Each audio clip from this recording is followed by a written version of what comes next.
Dengan sangat bangga saya tahun ini menyampaikan bahwa Universitas Kapuas mendapatkan pendanaan hibah sebesar Rp425.080.000. Dan Bapak Ibu sekalian, bagaimana rekam jejaknya kenapa bisa mendapatkan 425 juta itu adalah ada 24 usulan yang dikirim, 23 yang disetujui dan 7 yang didanai. Dari 7 yang didanai Bapak Ibu sekalian, ada 5 skema penelitian dosen pemula, itu RAB maksimumnya adalah 50 juta, dan penelitian fundamental reguler ada 2, itu skim maksimumnya 150 dalam 2 tahun. Salah satu pemetaannya adalah latar belakang. Katanya latar belakang itu harus menyajikan data, fakta, kesenjangan dan penelitian sebelumnya. Dan katanya harus menggunakan referensi internasional. Mau tidak mau, suka tidak suka, bisa tidak bisa menggunakan bahasa Inggris, harus internasional. Begitu ya Pak Kris? Siap. Dan latar belakang itu seperti apa ya namanya? Kalau love at the first sight katanya, cinta pada pandangan pertama. Kalau kita melihat latar belakangnya cantik, itu kita akan menarik untuk membaca selanjutnya. Semua latar belakang harus disusun dalam kalimat deduktif seperti itu. Artinya ada piramida terbalik, mulai dari konsep yang umum, kemudian ke tema yang khusus, dan setelah ada tema, di paragraf selanjutnya kita harus bilang namun, seperti itu. Artinya ada masalah, walaupun temanya unik, walaupun temanya apa, di paragraf ketiga bahasa yang harus dikeluarkan adalah namun, sehingga kita akan memunculkan gap penelitian. Ada celah penelitian, kemudian paragraf ke berapa ini novelty, dan terakhir adalah manfaat. Yang menjadi concern kita adalah semua penelitian wajib ada celahnya dan harus menyampaikan kebaharuannya. Kalau menemukan sesuatu yang baru zaman sekarang itu sepertinya agak susah ya. Tetapi kebaharuan itu bisa saja dari misalnya menggabungkan metode A, metode B, dan metode C dengan moderasi metode yang lain. Mungkin seperti itu sudah kebaharuan. Terus dalam hibah kompetitif selalu akan ada ketentuan. Misalnya pendahuluan, isinya latar belakang, masalah, dan seterusnya. Kalau dituliskan 1000 kata, tidak boleh lebih dari 1000 kata. Latar belakang itu harus menyampaikan masalah umum, masalah khusus, masalah, celah penelitian, dan novelty, baru terakhir manfaat. Dan setiap paragraf di dalam latar belakang hanya memiliki satu ide utama, tidak boleh lebih daripada itu. Dan yang terakhir adalah setiap kata di kalimat itu harus berisi data, fakta, dan kondisi real. Yang ini nanti merujuknya harus jurnal internasional. Dan intinya jangan ragu memberikan, misalnya ada satu kalimat pertama yang di situ menyebutkan misalnya pembangunan desa harus menggunakan otonomi daerah. Jangan hanya menggunakan satu rujukan. Kalau bisa 3 rujukan yang menyatakan penelitian itu adalah valid. Semua latar belakang wajib memberikan celah penelitian. Itu diangkat daripada sistem dunia nyata, ada keprihatinan sampai keunikan. Dia harus mengandung teori dan hasil penelitian terbaru. Hasilnya adalah ada 3 Bapak Ibu, yaitu yang pertama berupa variabel, itu sifatnya adalah pengukuran langsung. Yang kedua adalah hubungan antar variabel. Kalau variabel tunggal, kalau hubungan antar variabel itu X ke Y, bagaimana pengaruh X terhadap Y dan seterusnya, itu Bapak Ibu pasti lebih paham. Dan yang terakhir adalah bagaimana model. Model itu biasanya multivariate, X-nya banyak, Y-nya banyak, dan kesimpulannya seperti apa. Kemudian semuanya harus berangkat dari ide bahwa tidak ada sistem di dunia ini yang 100%. Kata hukum termodinamika, tidak ada efisiensi yang 100%. Sehingga akan ada selalu celah penelitian. Terus mungkin yang menjadi bahasa yang agak sering kita lupakan bahwa di dalam latar belakang, di pendahuluan ada namanya state of the art. Itu adalah pernyataan mengenai posisi penelitian saat ini dalam konteks kemajuan ilmu pengetahuan. Isinya adalah paling tidak penelitian 1 atau 2 penelitian jurnal internasional dalam 5 tahun terakhir. Ada yang menyatakan boleh 10, boleh tapi 5 itu adalah 5 tahun terakhir itu adalah menyatakan kebaharuan dari penelitian kita. Dan yang terakhir harus menyampaikan bahwa di akhir paragraf state of the art itu harus menyatakan penelitian ini mengisi celah penelitian tersebut. Wajib. Ada juga catatan menyatakan bahwa terkait dengan peta jalan penelitian, sebagian besar tidak ada catatan sih, tapi yang terjadi di dalam catatan ini adalah bagaimana kita mengelaborasi rekam jejak, terutama ketua peneliti. Jadi di dalam peta jalan penelitian itu, tahun pertama dan tahun kedua itu harus menunjukkan penelitian yang sudah kita lakukan, supaya rekam jejak anggota, terutama ketua Bapak Ibu, harus tertera di dalam peta jalan penelitian. Rekam jejak itu tujuannya adalah untuk, sebenarnya PDP ya Bapak Ibu, tadi khusus PDP.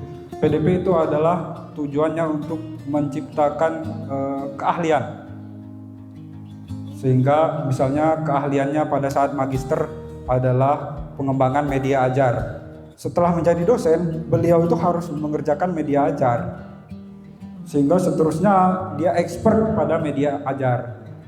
Kalau tentang kelapa sawit misalnya dari S1, S2, S3-nya kelapa sawit, selanjutnya harus kelapa sawit.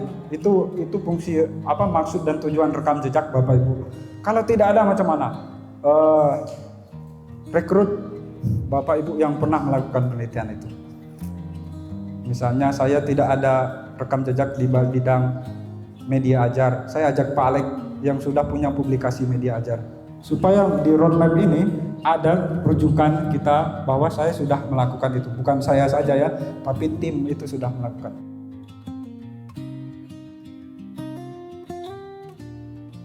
Nah, secara garis besar kalau berdasarkan catatan dari reviewer begitu, terdapat beberapa hal yang menjadi poin catatan dari reviewer gitu. Ada yang metodologinya kurang terkini begitu. Ketepatan metodologinya juga menjadi hal yang harus diperhatikan. Ketepatan narasumber, terus metode dengan jadwal penelitian tidak sinkron itu. Terus saya lihat lagi teknik analitis belum sesuai dengan pemecahan masalah. Pendekatan pemecahan perlu disusun secara konseptual, mencakup logika teori dan implementasinya di lapangan.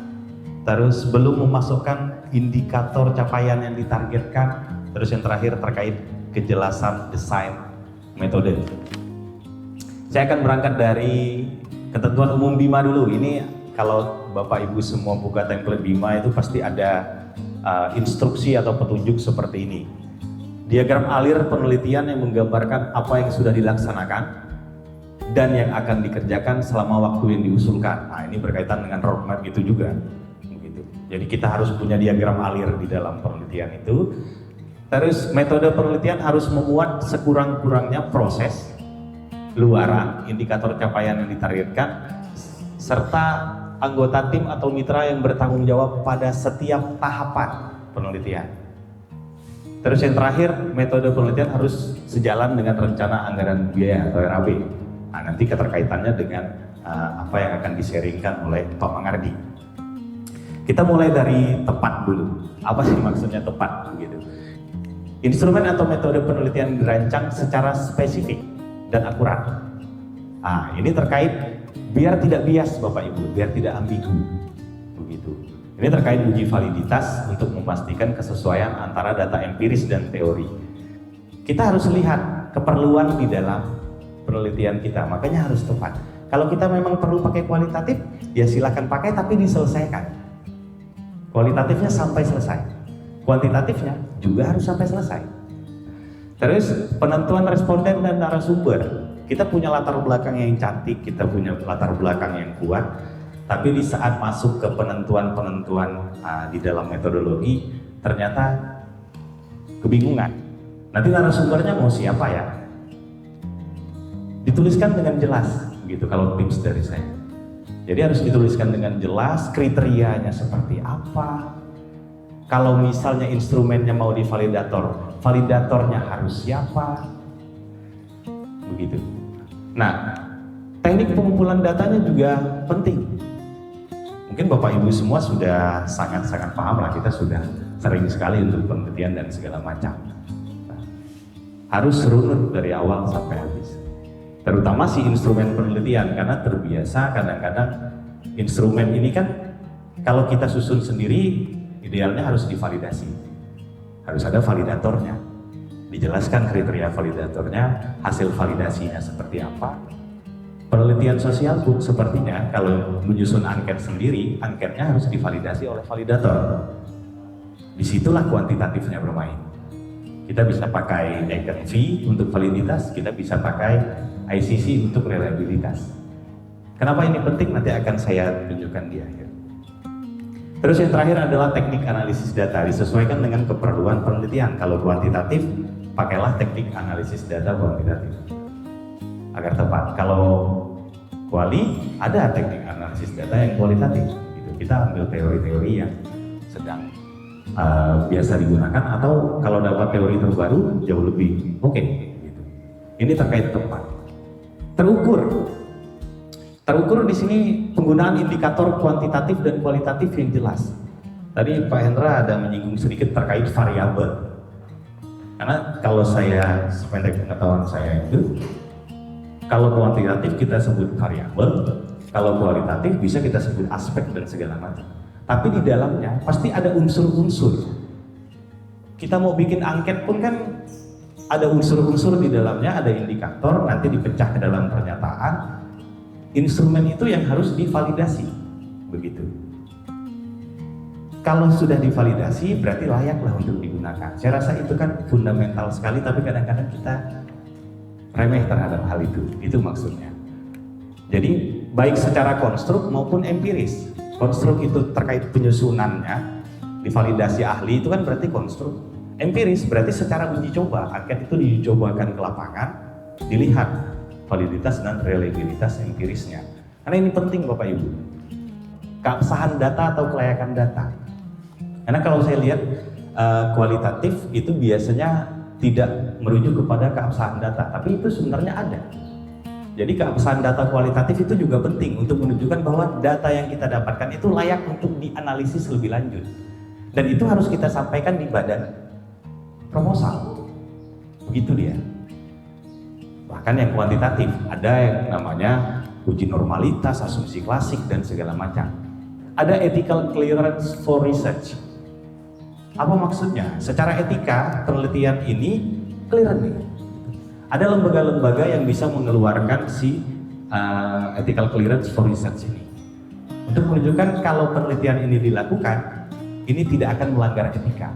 Ini informed consent, ini juga terkait dengan kita sampaikan kepada narasumber bahwa ini nanti boleh enggak penelitian ini saya publish data ini, misalnya wawancara dengan narasumber, izin tentang hal itu.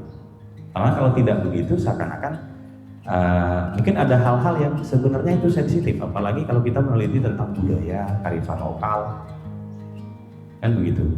Bahkan mungkin tanaman obat, mungkin saja si narasumbernya cuman pengen bercerita, tapi tolong jangan terlalu detail ya dituliskan, karena ini kalau saya bagikan ke orang berarti rahasia ini. Bisa jadi kan seperti itu. Metodologi terkini, nah, karena sekarang kualitatif juga ternyata bisa pakai aplikasi juga. Salah satunya tuh NVivo ya Pak Kris ya. Nah, itu.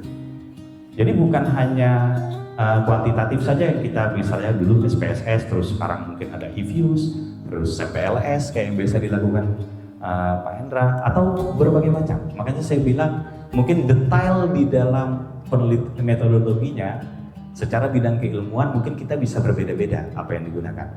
Tetapi tahapan-tahapan dalam menuliskan metodologinya itu yang penting sebenarnya. Jadi setiap tahapan tunjukkan kenapa itu penting dengan menunjukkan bahwa ini luarannya apa apa nanti. Itu tipsnya.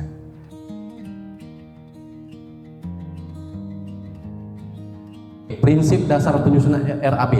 Dalam skema BIMA penyusunan RAB harus ada mengikuti 3 prinsip. Yang pertama, sesuai SBK standar biaya keluaran. Ini maksudnya berkaitan dengan kita ikut skema apa gitu ya. Jangan sampai over budget gitu ya. Dijatahkan 50 juta, kita ngajukan lebih dari 50 juta, itu sudah otomatis katanya di sini ditolak proposal kita gitu ya. Lalu yang berikutnya juga sesuai dengan SBM standar biaya masukan. Ini bisa di download di PMK gitu ya. Rasional dan objektif gitu ya. Setiap angka yang masuk harus didasarkan pada dia masuk akal atau tidak. Lalu ada keterkaitan atau keterkaitan kunci antara tujuan, metode, dan RAB yang dijelaskan ya. Tentu dalam tujuan itu kita mengapa penelitian ini kita lakukan. Lalu yang berikutnya metode, bagaimana kita cara untuk mendapatkannya. Yang berikutnya berapa biayanya. Tentu ada kaitannya itu ya. Jika misalnya dalam metode misalnya survei di 5 kabupaten, kita nyebutkan dalam metode, tapi di RAB juga harus dimunculkan misalnya. Itu salah satu contohnya.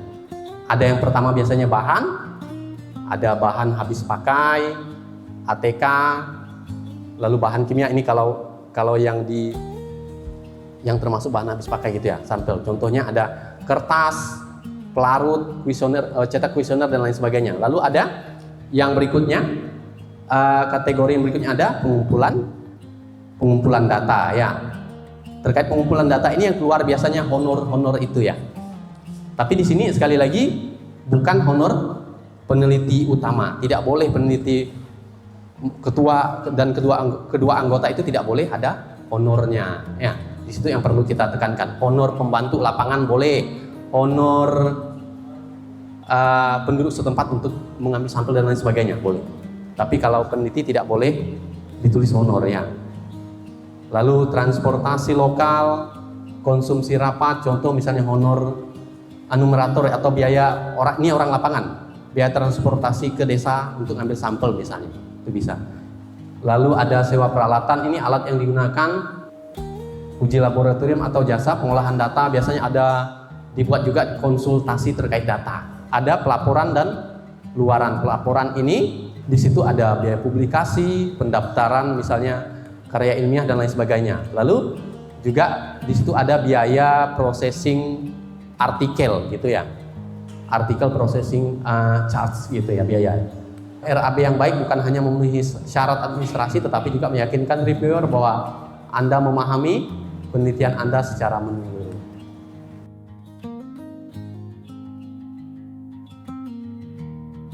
Di sini dalam proposal yang Bapak Ibu kirim di tahun ini itu terdapat beberapa temuan terkait dengan referensi.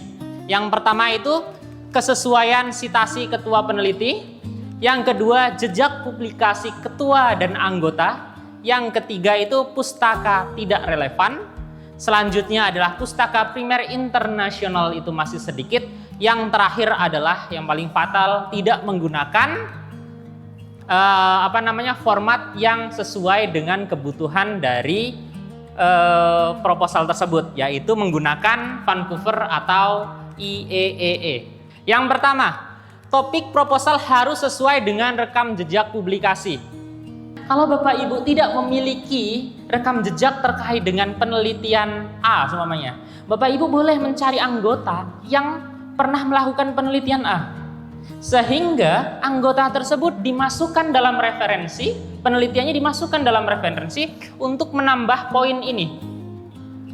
Ya. Yang kedua adalah mismatch kompetensi menurunkan kepercayaan reviewer. Ya, kalau Bapak Ibu penelitiannya terkait dengan budaya seumpamanya, tiba-tiba mentang-mentang ada pembahasan budaya di penelitian yang berjudul terkait dengan nuklir atau apa gitu loh, jangan dimasukkan. Itu menjadikan reviewer tidak percaya bahwa ini apa referensi kayak gini padahal judulnya seperti ini. Kemudian jejak publikasi ketua dan anggota. Reviewer mengecek pengalaman riset yang relevan Ini seperti yang tadi itu saya sampaikan. Kalau bisa ketika Bapak Ibu meneliti, referensi yang digunakan itu referensi yang sesuai dengan rekam jejak Bapak Ibu. Yang kedua, fokus pada publikasi 5 tahun terakhir. Ini penting, 5 tahun terakhir. Lebih penting lagi, nilainya itu 80%. Maaf, 80% dari seluruh publikasinya itu minimal 5 tahun terakhir. Kalau bisa 100%. Karena di bawah 80% itu nilainya itu berbeda. Kemudian pustaka tidak relevan. Hindari referensi hanya untuk memperbanyak. Ini contohnya. Maksudnya gimana referensi untuk memperbanyak? Kalau bisa dalam menulis Bapak Ibu, satu referensi dipakai di 2 citasi lah minimal. Setiap pustaka harus mendukung teori, metode, atau gap research. Ya, kalau tidak ada dimasukkan di sini, jangan dimasukkan di referensi. Kalau Bapak Ibu tidak menulis citasinya di dalam teori, metode, atau gap research dan lain-lain, jangan dituliskan di referensinya atau kebalikannya. Dan yang terakhir, gunakan pustaka primer seperti artikel, jurnal penelitian, proceeding, buku, bukan dari blog, Wikipedia, atau modul umum. Kemudian strategi memperkuat daftar pustaka, yaitu menggunakan sumber dari Scopus. Karena nilainya sangat tinggi Bapak Ibu untuk referensi itu. Penggunaan sumber yang dari internasional. Scopus, ScienceDirect, Springer, atau Wiley. Kemudian prioritaskan artikel yang terbaru. Tadi 5 tahun terakhir. Dan menggunakan referensi yang menggunakan DOI. Digital Object Identifier. Citasi tidak muncul di daftar pustaka. Padahal ada di tulisan tapi tidak dimunculkan di daftar pustaka. Formatnya campur aduk, menggunakan APA atau menggunakan yang lain. Padahal yang diminta tadi IAAA itu.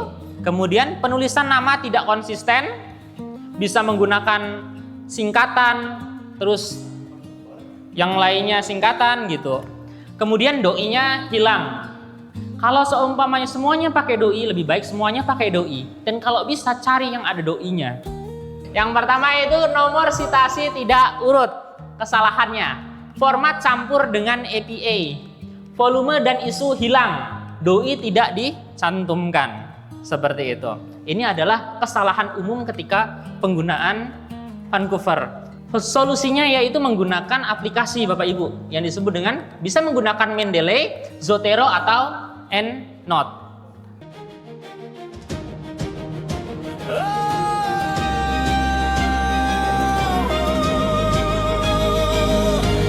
Shadows stretch where the rivers meet. Silent echoes beneath our feet.